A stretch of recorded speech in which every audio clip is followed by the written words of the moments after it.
La doctora Camacho es médica de la Universidad Libre de Cali en Colombia y es especialista en pediatría y neurología pediátrica de la Universidad de Antioquia.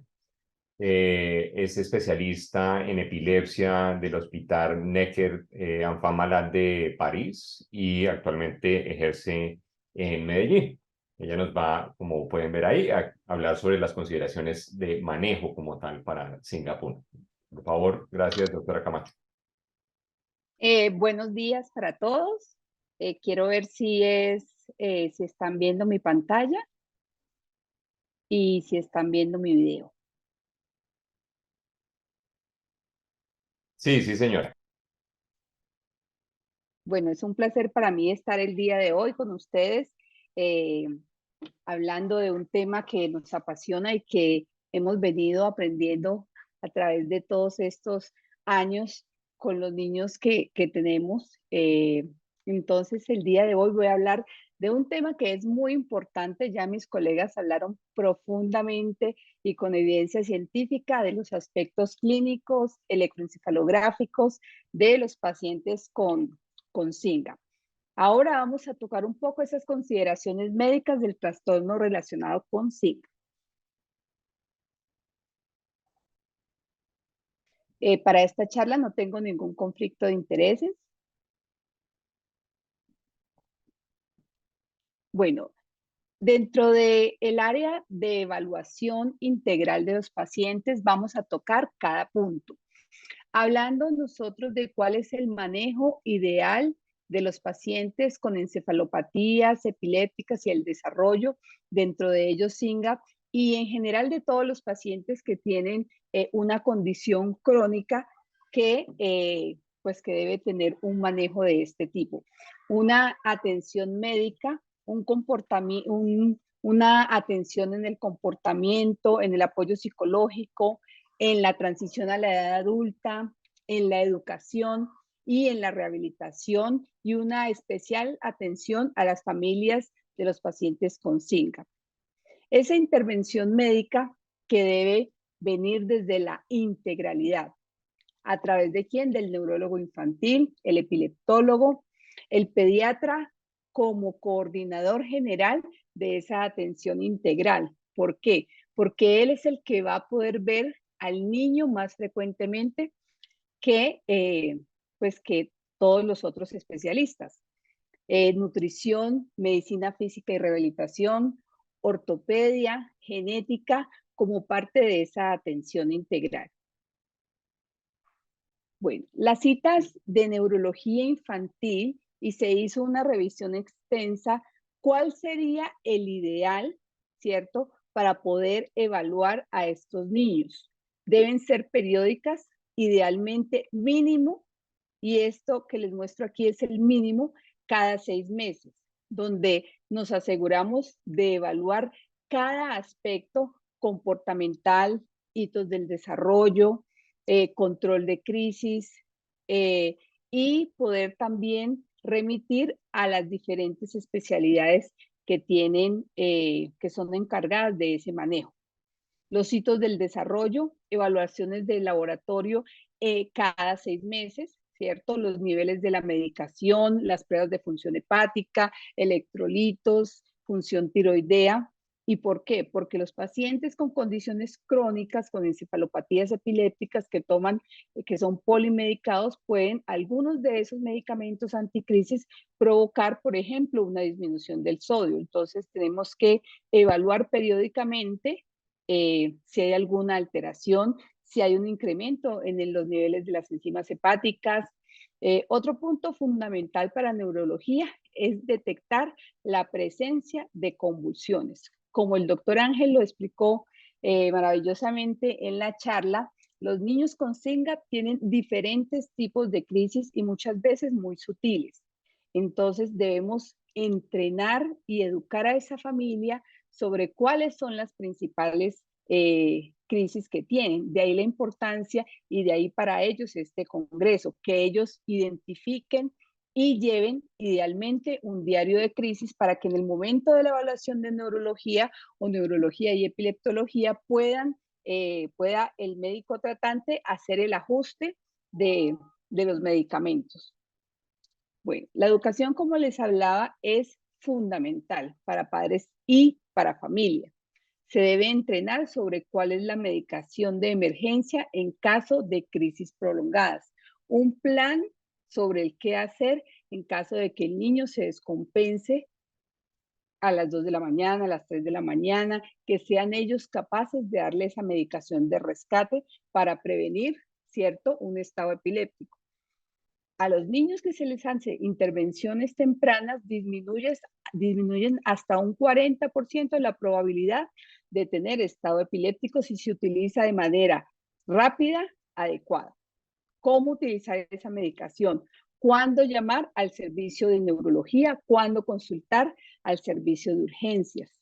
Cuando hay un cambio en la frecuencia de las crisis. Por ejemplo, en nuestras niñas con SYNGAP que inician con el periodo menstrual y en las niñas en general con encefalopatías epilépticas, se debe tener un claro control de cómo va ese periodo menstrual y si unos días antes o unos días después puede haber exacerbación de las crisis de origen epiléptico para intervenir en esa parte. Los niños con SYNGAP tienen una serie de movimientos anormales característicos. Entonces debemos identificar cuándo se trata de una crisis y cuándo no se trata de una crisis, sino que son movimientos anormales. Como ya lo han comentado mis colegas, los pacientes con SYNGAP tienen una tolerancia al dolor muy alta. ¿Qué quiere decir eso? Se golpean durísimo y no dicen nada. Inclusive hemos tenido niños que están fracturados y se dan cuenta los padres ya tardíamente. Entonces, cada vez que ustedes los bañen, cada vez que, ¿cierto? Hagan el aseo personal del niño, pues miramos si el niño está irritable, si el niño aumentó la frecuencia de crisis, si está sudoroso, si está rubicundo, mirar, bueno, ¿qué puede ser? Los pacientes, como les dije, pueden tener una respuesta aumentada al dolor, lesiones muy graves y sin un dolor significativo. Y como les decía, puede ser llanto, irritabilidad o aumento en la frecuencia de las crisis. Desde el punto de vista de las ayudas diagnósticas para estos niños, tenemos, como lo mencionó el doctor Ángel, el electroencefalograma y la videotelemetría. Siempre se debe hacer al inicio, claramente, porque muchos de ellos debutan con epilepsia y mínimo cada 6 meses. Un electroencefalograma prolongado entre 12 y 24 horas para registrar lo que puede ser crisis o no, como los movimientos anormales, estereotipias, el sueño fundamental para evaluar si tiene grafoelementos de sueño, si tiene crisis durante el sueño, microdespertares, parasomnias, todos los trastornos relacionados con los pacientes con SYNGAP. La resonancia en los niños es normal, en ellos es normal. Entonces solo se hace al inicio del diagnóstico. Y continuando con esa atención integral, la evaluación por genética es cardinal. Y ahora la posibilidad de nosotros tener ese acceso a los estudios genéticos, a una cita con el genetista, permite la identificación del por qué mi hijo tiene ese trastorno, ¿cierto? Trabajar en los escenarios de investigación, mirar cuál es el diagnóstico, cuál es el pronóstico, con qué más viene esta enfermedad para poder hacer esas intervenciones oportunas. Como ya se dijo, la mayoría de casos es de novo y el control con el genetista en las recomendaciones que genera la fundación es al inicio. Nosotros en el hospital donde trabajo, en el Pablo Tobón Uribe, lo hacemos cada año con el fin de observar, ¿cierto?, si se beneficia o no de estudios adicionales o de profundizar si, como dice, salió una variante de significado incierto. Les comenté anteriormente que el pediatra tiene un rol cardinal en el manejo de estos niños. Nuestro ideal de atención sería en un solo centro que debe estar articulado y coordinado con las diferentes líneas de atención.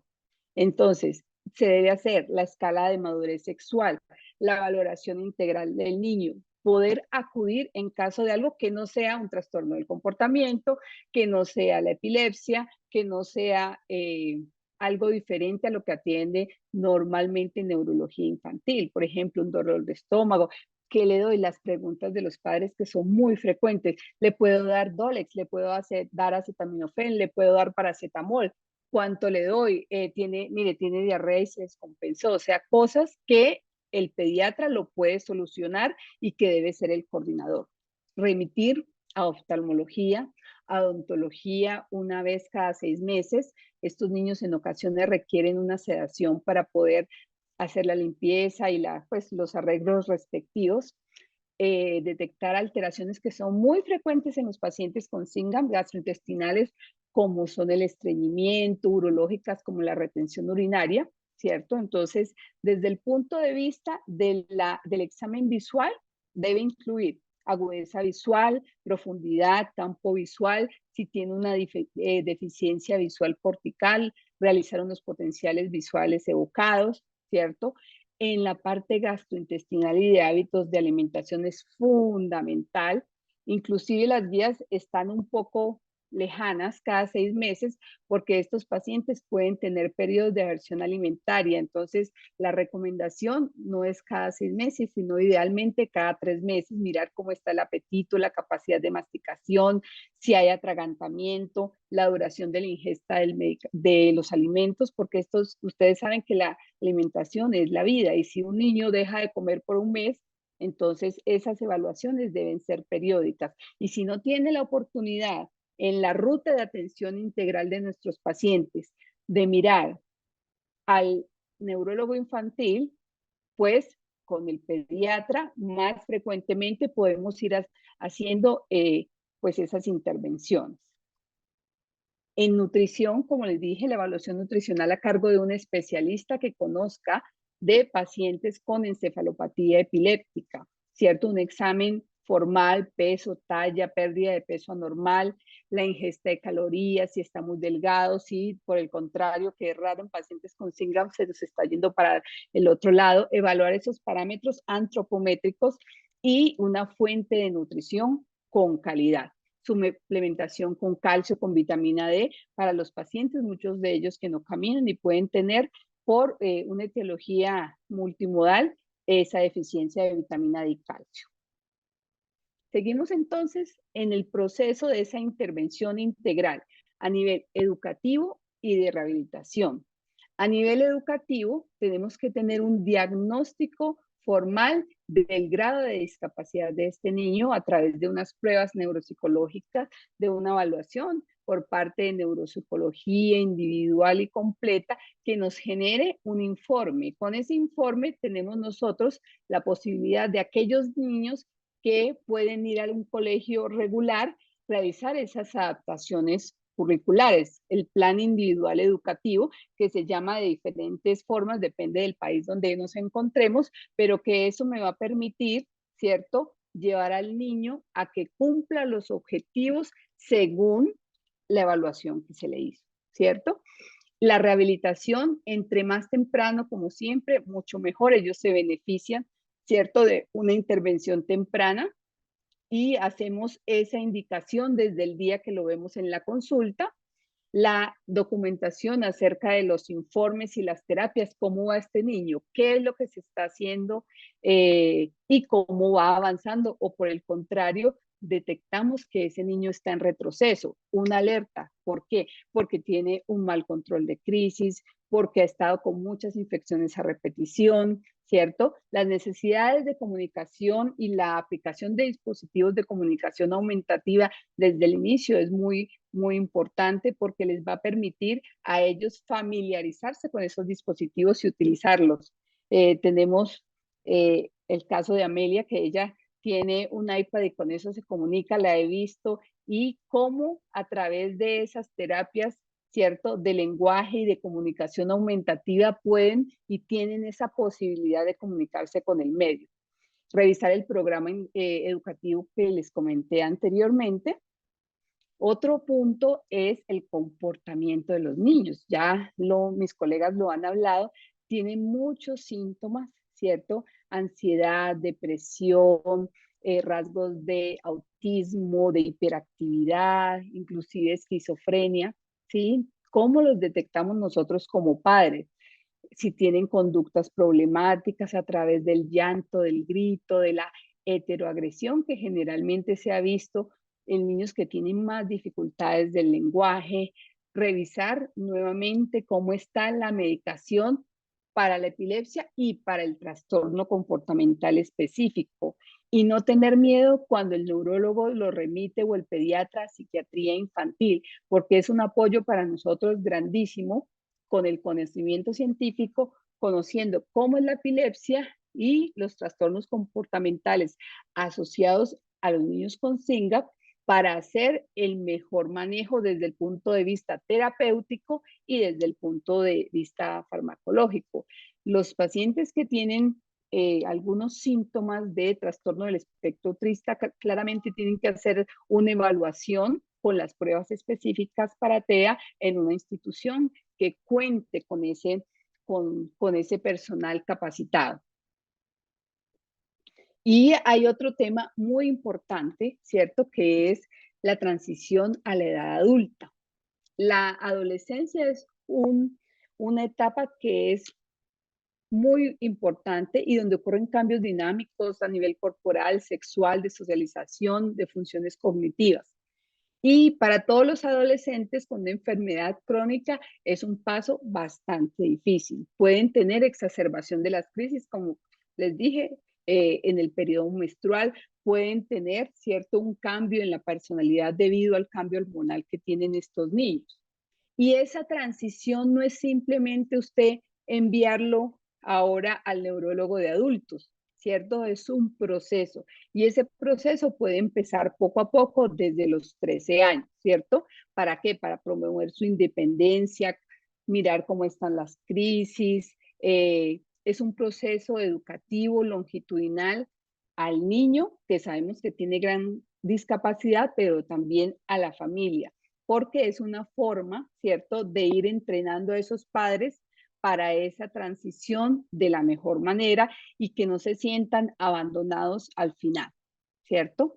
Tenemos entonces el código para SYNGAP, que es el CIE-10, ¿cierto? Es el F78A1. ¿Y por qué es importante cuando no solo los médicos, sino los terapeutas y que ustedes como padres sepan cuál es el código para la vigilancia, para que ustedes reciban, ¿cierto?, lo que se requiere desde el punto de vista de la asistencia social, de seguridad social, del seguro médico, como se dice en otros países, mejorar el acceso a esos servicios creados para ustedes, para las líneas de investigación.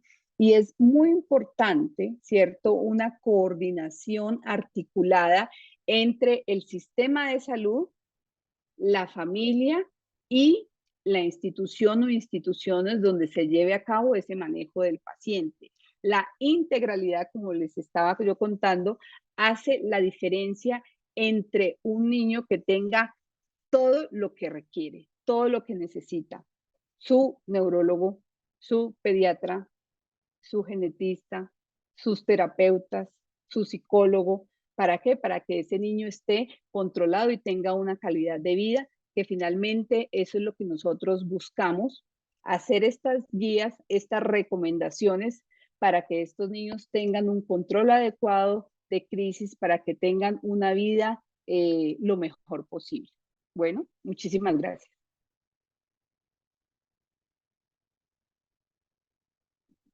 Doctora Camacho, muchas gracias. Qué presentación tan concisa y muy interesante, sobre todo con la experiencia que han tenido ustedes en Medellín y pues que por supuesto es para muchos de nosotros un modelo también, sobre todo con las dificultades que tenemos a nivel nacional e internacional para poder hacer diagnóstico y sobre todo hacer seguimiento, un seguimiento consistente. Yo tenía una pregunta pequeña que siempre me ha surgido porque, por supuesto, hay mucha variabilidad en lo que quiere decir terapia, ¿cierto? Nosotros, por supuesto, todos referimos, digamos, a fisioterapia, terapia ocupacional, terapia de lenguaje, terapia de esto y lo otro, pero muchas veces no se tiene un entendimiento de qué es lo que hace el terapeuta o cuál es la función o cuál es el método que utiliza. ¿Ustedes tienen alguna experiencia en particular, por ejemplo, de cuáles metodologías o qué en particular hace un psicólogo que pueda apoyar a un niño o qué en particular puede hacer un terapista de lenguaje, por ejemplo, un fonodiólogo? Bueno, entonces, en el programa de enfermedades huérfanas, del cual hago parte en el Pablo Tobón, ese programa precisamente está encargado de mirar el niño de forma integral, lo ven las especialidades que les mostré, pero también en cuanto a la terapia, referir a un terapeuta debe tener una evaluación inicial. Por ejemplo, si yo sé que los niños con SINGAP, la capacidad de comunicación verbal, ¿cierto? No es la mejor y muchas veces no se llega. Eso ya desde el conocimiento de cuál es el diagnóstico, ¿cierto? Tenemos unas metas. Tenemos comunicación aumentativa, tenemos el trabajo, ¿cierto? De la deglución, que son dos cosas que lo hacen a veces el mismo fono y otras veces no el mismo fono, ¿cierto? Hablando del lenguaje como tal, verbal, no verbal, deglución, que son los tres pilares para nosotros, pues hablando eh, de la terapia fono. Psicología para la familia, psicología para el niño y ese niño se mira de forma individual. Entonces ese niño tiene problemas de agresividad, autoheteroagresión, como era lo que comentabas, la familia, una familia disfuncional de muy escasos recursos, que es, me imagino que en Latinoamérica muchas veces es algo muy frecuente. Entonces, ¿cómo impactamos desde la individualidad y desde la colectividad en esas terapias? Yo lo que siempre he hablado es cómo debemos nosotros articularnos. Si no nos articulamos, no podemos conseguir el objetivo. Y eso es lo que nos falta en los países latinoamericanos, la posibilidad de que la terapia o toda la rehabilitación integral no se haga la fono en esta EPS, la física en este otro centro, el neurólogo que le tocó hoy no es el mismo que le toca en 3 meses. Entonces, ¿cómo con todas las dificultades se trata de estructurar un programa? Y ahora la doctora Carolina Vaquero les va a hablar un poquitico más de cómo es esa estructuración desde el punto de vista de la configuración como tal y que nos permite pues llegar con una tasa de éxito, entre comillas. ¿Y cuál es el éxito para nosotros? Que sean capaces de que seamos nosotros capaces de responder a esas necesidades, ¿cierto? Que si usted necesita la cita con el neurólogo epileptólogo, la tiene, pero si también necesita la cita con el psicólogo, el psiquiatra, ahí están, ¿cierto? Y nos comunicamos, estamos a 3 consultorios muchas veces y podemos tener un plan en conjunto para ese niño. Con todas las dificultades que ustedes conocen, más tú que eres de acá de Colombia, cómo a veces están fragmentados los servicios y por eso no es el ideal como quisiéramos en ocasiones. Doctora Camacho, espectacular. Qué bonita filosofía, además, digamos, de ese manejo y esa comprensión de la necesidad de la integralidad. Muchos de los programas que usted menciona son problemas globales, ¿no? Tanto recursos de familias como recursos del sistema hospitalario y todo eso. Y eso es algo que, digamos, nosotros debemos mirar para adentro, pero también para afuera, porque muchas veces cree uno que desde Estados Unidos o desde Europa, lo que sea, se está estableciendo el modelo de atención y resulta que, como diríamos en Colombia, allá también se cuecen habas, ¿cierto? Muchas gracias. Sí, con mucho gusto. Otro punto que quería Sí, señora. tocar de 1 minuto es la familia según las recomendaciones que nos dan de diferentes partes del mundo. Hablan sobre modelos de atención, cómo usted puede acudir una señal de alerta si está mal, si está con un problema económico, si está con una dificultad, ¿cierto? Desde el punto de vista de su integración familiar. Eso lastimosamente en nuestro país, eso no existe. No hay, si usted le falta el dinero para ir a mercar, venga aquí, no. Si usted está en un gran conflicto, no. Es adentro del programa, desde lo individual a lo familiar y lo colectivo, que podemos hacer algo.